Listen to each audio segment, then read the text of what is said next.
Quarta, 26 de outubro. Verso para memorizar. Então Jesus declarou: Eu sou a ressurreição e a vida. Quem crê em mim, ainda que morra, viverá. E todo o que vive e crê em mim, não morrerá eternamente. Você crê nisto? João 11, 25 e 26. A filha de Jairo. As ressurreições anteriores à morte e ressurreição de Jesus não se limitaram a um grupo étnico ou classe social específica. Moisés talvez tenha sido o maior líder humano do povo de Deus de todos os tempos. Por outro lado, a pobre viúva fenícia nem mesmo era israelita. A sunamita era preeminente em sua comunidade. A viúva de Naim teve apenas um filho, de quem provavelmente dependesse, enquanto Jairo era um dos chefes da sinagoga, provavelmente em Cafarnaum. Independentemente da origem cultural ou da posição social, todos foram abençoados pelo poder vivificante de Deus. Ouça Marcos 5, 21 a 24. Tendo Jesus voltado de barco para o outro lado, reuniu-se em volta dele uma grande multidão, e ele estava junto do mar. Então chegou um dos chefes da sinagoga, chamado Jairo, e vendo-o, prostrou-se aos pés de Jesus, e lhe pediu com insistência: Minha filhinha está morrendo, venha impor as mãos sobre ela, para que seja salva e viva. Jesus foi com ele. Uma grande multidão seguia Jesus, apertando-o de todos os lados. Marcos 5, 35 a 43. Enquanto Jesus ainda falava, chegaram alguns da casa do chefe da sinagoga dizendo: A sua filha já morreu. Por que você ainda incomoda o mestre?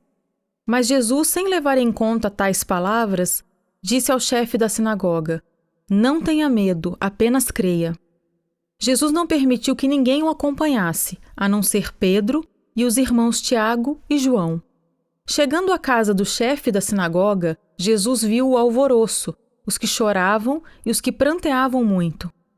Ao entrar, disse: Por que vocês estão alvoroçados e chorando?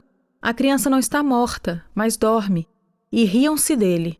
Mas Jesus, mandando que todos saíssem, levou consigo o pai e a mãe da criança e os que vieram com ele, e entrou onde ela estava.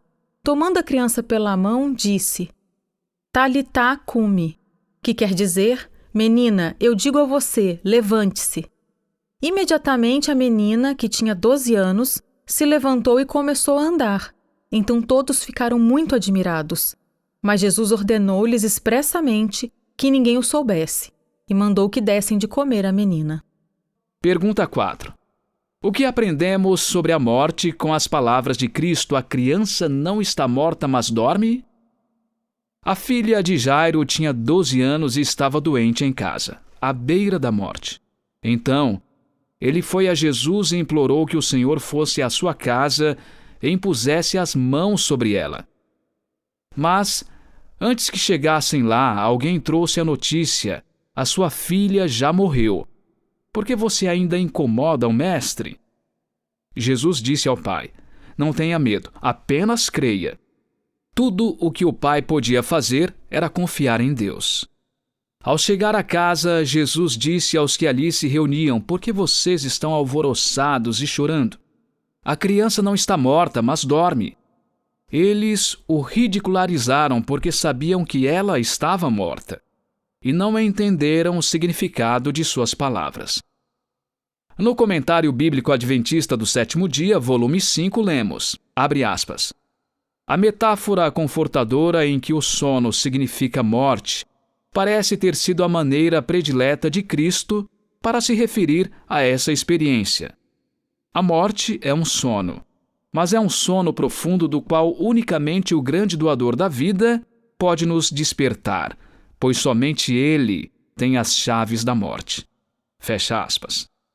Após a ressurreição, aqueles que viram a menina ficaram admirados diante do milagre. A morte é definitiva, absoluta e aparentemente irreversível.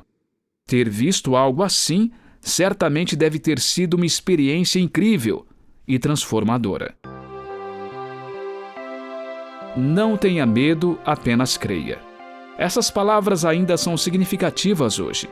Como podemos aprender a acreditar, mesmo em meio a situações de medo?